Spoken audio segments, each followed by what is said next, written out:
আরে আরে রোশনি তুমি রাখো, আমি করে দিচ্ছি। ঠিক আছে, আমি তাহলে তোমার অ্যাসাইনমেন্ট করে দিচ্ছি। আরে রোশনি, আমি থাকতে তুমি কেন কষ্ট করবে? আচ্ছা, আমি তাহলে নুডলস বানাই। আরে নুডলস বানানোর জন্য তো আমি আছি। আরে ইয়ার সব কাজ তো ওরাই করে ফেলছে, এখন আমি কি কাজ করব? সবার জন্য খাবার বানাই। আমরা থাকতে তুমি কিচ্ছু করবে না, বাস তুমি এখানে বসে থাকো, সব আমরা করছি। রোশনির রুমমেটরা কত ভালো ইয়ার, যদি আমাদের রুমমেটরাও এমন হতো। এটা ভালো মানুষই নয়, এটা ভয়ঙ্কর কাজের ফল। এই ম্যাডামের কাজগুলোই খুব ভয়ঙ্কর, অনেক বড় কাহিনী, চলো তোমাদের শোনাই। আরে বাবা রে, আমার পা গেল। সাকিনা, এটা কি করে হলো? দাঁড়াও, আমি তোমার জন্য ওষুধ আনছি।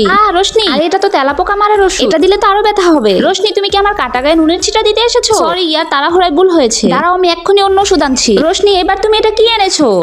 সরি ইয়ার। এরপর একদিন আমরা রুটি বানাতে নিয়েছিলাম। আরে দাও, আমিও তোমাদেরকে সহযোগিতা করছি।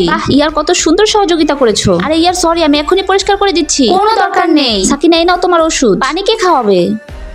রোশনি, তুমি কি আসলেই পাগল? ল্যাপটপকে তো গোসল করিয়ে দিলে। সরি ইয়ার, ভুলে হয়ে গেছে। চলো সবাই নুডলস নাও।